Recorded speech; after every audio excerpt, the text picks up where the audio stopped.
When a man hurts you, the first impulse is to explain yourself, to cry, to demand answers. That's natural, but it's also exactly what he expects. He expects tears, anger, pleading. He's prepared for an argument. What he is not prepared for is calm.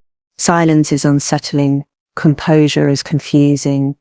When someone hurts you and you refuse to fall apart, it forces them to confront their own actions without the shield of your reaction. You do not need to raise your voice. You do not need to write long paragraphs or deliver speeches about how much pain you feel. You need only to step back, withdraw, stop giving your energy to someone who has shown they don't value it. This isn't about games, it's about dignity. If someone wrongs you and you meet that betrayal with calm distance instead of chaos, they are left alone with the weight of what they've done. You are no longer cushioning their guilt with your emotional outburst. Most people expect consequences to come in the form of anger, but real consequence comes in the form of indifference. It says you're not important enough to shatter me. You're not powerful enough to pull me off course. That quiet strength is disarming. It's a mirror they can't look away from. So how do you confuse a man who hurts you? Not by screaming louder, not by fighting for his attention, but by showing you don't need it. Build your life so solidly that no one person can unbalance it. Cultivate peace so deeply that anyone who tries to disturb it simply feels out of place. And here's the secret. This isn't really about him at all. It's about you. Choosing calm over chaos keeps you in control. Choosing distance over drama protects your heart. Choosing silence over speeches lets your actions say what words cannot. I know my worth, and I will not beg you to see it. The ultimate confusion is when someone realizes they no longer have the power to provoke you. That is when they question themselves. That is when they feel the loss. And that is when you've already moved on. When someone hurts you, the first instinct is to react. That instinct is deeply human. Anger surges, words pour out before we've even considered them, and tears rise uninvited. We want to demand an explanation. We want to make them see how much they've wounded us. But here's the uncomfortable truth. That immediate explosion of emotion is precisely what they expect. They're ready for it. They've already braced themselves for shouting, accusations, and endless messages demanding closure. What they are not ready for is silence. They are not ready for calm. And calm is far more powerful than any argument you could throw their way.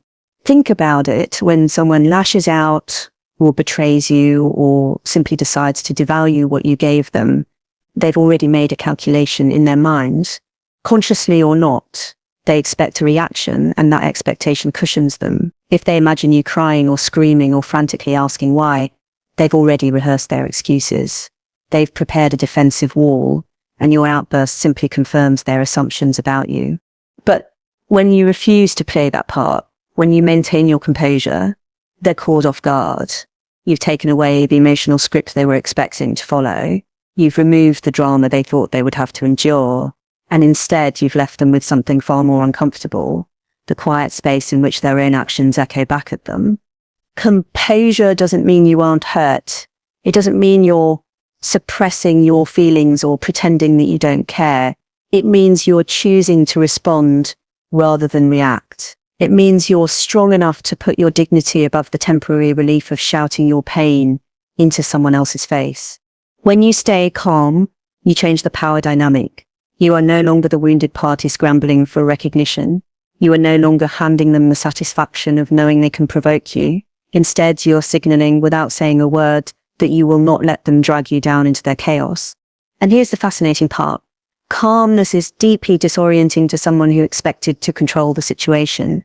When they hurt you, they assumed they would still have your full attention. They assumed you'd be chasing after them, demanding clarity, keeping them at the center of your emotional universe.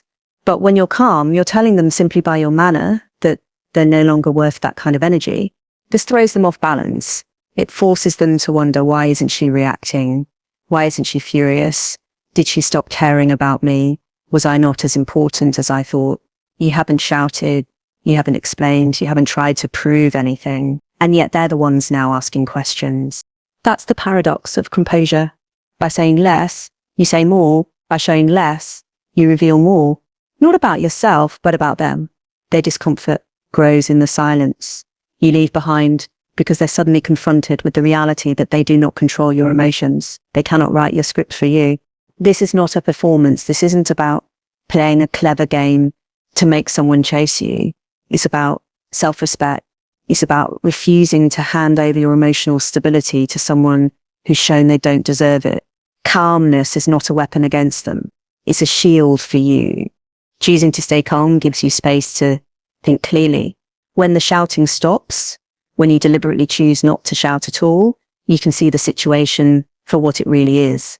You're no longer blinded by the rush of adrenaline that comes with anger. You're not caught in the cycle of sending long, desperate messages you'll regret later. You're not acting on impulse. And when you don't act on impulse, you regain control over your words, your decisions, and most importantly, over your own heart. So when someone hurts you, resist the temptation to meet chaos with chaos. Don't hand them the satisfaction of knowing they can push your buttons. Step back, take a breath, sit with your feelings privately. Be calmness, true composure, doesn't just confuse someone who thought they could hurt you without consequence. It also transforms you. It reminds you that your worth is not determined by how loudly you can shout your pain, but by how firmly you can stand in your own dignity. And once you've mastered that, no betrayal, no cruel word, no sudden rejection can take that dignity away from you. When someone hurts you, it's natural to want answers. You feel an almost physical urge to demand an explanation. You want to know why they did it, what they were thinking, whether they ever cared at all. You want them to understand the depth of your pain, maybe even to apologize for it. But here's the truth. Chasing explanations really brings peace. Even if you get an answer, it will probably sound hollow. You'll question whether it's honest. You'll replay it endlessly in your mind, twisting it into shapes that make sense to you. And meanwhile, the person who hurt you still holds your energy, still takes up space in your head, still sets the terms of the conversation. Withdrawing your energy is far more powerful than any confrontation, not because it punishes them, although it often unsettles them, but because it protects you. It takes your heart out of their hands and puts it back in yours. When you stop chasing, you stop pouring your attention into someone who doesn't deserve it. That's not weakness. That's wisdom. It's realizing that your time, your effort, your emotional investment are precious things, and that pouring them into someone who has already shown disregard for you is like pouring water into sand. No matter how much you give, it disappears. This kind of self-control feels strange at first. The urge to send one more message, to make one more call, to force them to acknowledge what they've done, it's strong, but every time you resist it, you build strength. And here's something remarkable. The less you chase answers, the clearer things become. When you step back, you start to see the situation without the fog of desperation. You notice patterns you missed. You realize that someone willing to hurt you may never give you the explanation you deserve. And that's okay, because your healing doesn't depend on their words. Withdrawing your energy isn't about coldness. It's about warmth directed inward. Instead of burning all your fuel on someone who's walking away, you light your own path. You invest in people who actually care, in things that truly matter, in yourself. You begin to heal, not because they finally explained themselves, but because you decided to stop waiting for them to. And if they ever do come back, looking for a reaction, they'll find someone different, someone calm, centered, and uninterested in reopening old wounds. That composure, that refusal to feed their need for control, is more confusing than any angry words could ever be. So let them wonder why you're so quiet. Let them question why you didn't demand closure. Let them feel the absence of your energy, because that absence speaks louder than anything you could say. When you withdraw, you take back your power, you protect your dignity, and most importantly, you remind yourself that your value isn't determined by who stays, who leaves, or who apologizes. It's determined by how you choose to carry yourself, even when someone tries to pull you down. The person who hurt you might never understand why you went silent. They might never know how much you cared. They might never feel the depth of what they lost. but that's not your burden to carry. Your job is not to educate them, convince them, or fix them. Your job is to guard your energy like the treasure it is. Because when you stop chasing, you stop bleeding out your strength. You reclaim it. You rebuild yourself. And in that quiet rebuilding, you become someone they can no longer reach. Not because you've hidden yourself, but because you've grown beyond their grasp. When someone wrongs you, anger feels like the natural response. It burns hot. It surges up. It demands to be expressed. You want to tell them exactly how much they hurt you. You want them to feel your fury, to recognize the damage they've done. Anger feels powerful, but in reality, it's predictable. People expect anger, they expect shouting, tears, slammed doors, long paragraphs of text messages written in the middle of the night. They're ready for that because it's familiar, even comfortable in a strange way. Indifference, on the other hand, gives them nothing, and nothing is impossible to fight. When you stop reacting altogether, when you show that their betrayal or cruelty hasn't broken you, that's when they feel the real weight of their choices. It's easy to dismiss someone who's screaming at you. It's much harder to dismiss someone who simply walks away. Indifference is not about pretending you're not hurt. It's about refusing to let your hurt control you and refusing to give them the satisfaction of knowing they still have that power. It's not coldness for its own sake. It's self-respect in its purest form. You're saying, without words, you don't matter enough to shake me. You don't deserve my outrage. I will not carry you around in my chest like a live wire, shocking me every time I think of you. That kind of strength is confusing to someone who thought they knew how you'd react. They expected fireworks. They expected tears and accusations. They expected to feel important because of how loudly you declared your pain. But when you meet their wrongdoing with calm detachment, when you simply get on with your life, you deny them that importance. This is why indifference is such a powerful consequence. It forces them to confront, maybe for the first time, the idea that they're not as central to your world as they imagined. You're not orbiting them anymore. You've stepped off the stage and they're left performing to an empty room. There's another reason indifference works. It's sustainable. Anger burns you out. Holding on to rage keeps you tied to them. You rehearse the arguments in your head. You replay the betrayal. You live in the storm long after they've walked away. But indifference frees you. You're no longer spending your emotional energy on someone who hasn't earned it. You're saving that energy for yourself, for your own healing, for the people and pursuits that truly matter. The world tells us that to win a breakup or betrayal, we have to show how hurt we are or how quickly we've bounced back, as if healing is a performance for their benefit. But true strength is quiet. True strength doesn't need to be broadcast. You don't have to prove you're okay. You simply have to be okay, and indifference is the proof. Imagine this: someone wounds you deeply, expecting an eruption. Instead, they get stillness. They expect you to chase, to beg, to demand answers. Instead, you give them distance. They expect to see you consumed with rage, posting, calling, reacting. Instead, you're focused on your own life, moving forward without them. That silence speaks louder than any speech ever could. And the irony is that when you stop caring whether they notice, that's when they tend to notice. People are drawn to what they can't control. Your anger is familiar. They know how to handle it. Your indifference, that's uncharted territory.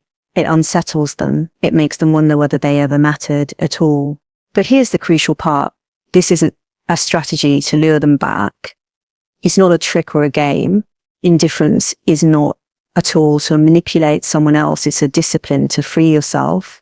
When you cultivate genuine indifference, you stop measuring your worth by their reaction, whether they regret it or not, whether they come back or not, whether they even notice your silence.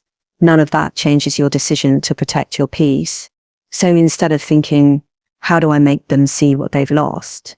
Ask, how do I stop letting this person occupy space in my heart? The answer is simple, though not always easy. Stop feeding the connection. Stop engaging. Stop letting your emotions dance to their tune. Choose calm. Choose detachment. Choose to care more about your own life than about whether they understand what they did to you. Because the ultimate consequence you can give someone who hurts you isn't anger. Anger keeps you bound to them. It keeps you explaining, performing, proving. Indifference releases you. And paradoxically, that's what unsettles them most, knowing they no longer have any hold over you at all. When someone hurts you, it's easy to make them the center of your thoughts. You go over every detail of what happened. You wonder why they did it, whether you should have seen it coming, whether you could have prevented it. Your mind becomes a courtroom, running the same case over and over, looking for a verdict you'll never get. But here's the truth. No one wants to hear it first. You cannot build your healing on someone else's behavior. You can't wait for them to apologize, to regret it, to finally see your worth. If you do, you stay stuck in the same place they left you. The only way forward is to turn your focus inward, to stop building your life around their choices and start building it around your own peace. This isn't about pretending you're fine. It's not about papering over your hurt with distractions. It's about deliberately investing your time, your energy, and your care into something that actually grows you. When you build your own life, you stop asking, how do I get them to notice me? And start asking, how do I become someone I'm proud of, whether they notice or not? Think about what happens when you choose this path. Instead of sitting by the phone, waiting for a message, you go out and do something that feeds your soul. Instead of replaying old conversations, you create new ones with people who actually deserve your attention. Instead of obsessing over what went wrong, you pour yourself into building what's right, your career, your health, your friendships, your passions, your faith, your peace of mind. This doesn't just heal you, it changes you. It gives you a sense of strength that no relationship can take away because it's built on a foundation that belongs entirely to you. A man can leave, a friend can betray you, but the life you've built for yourself, that stays.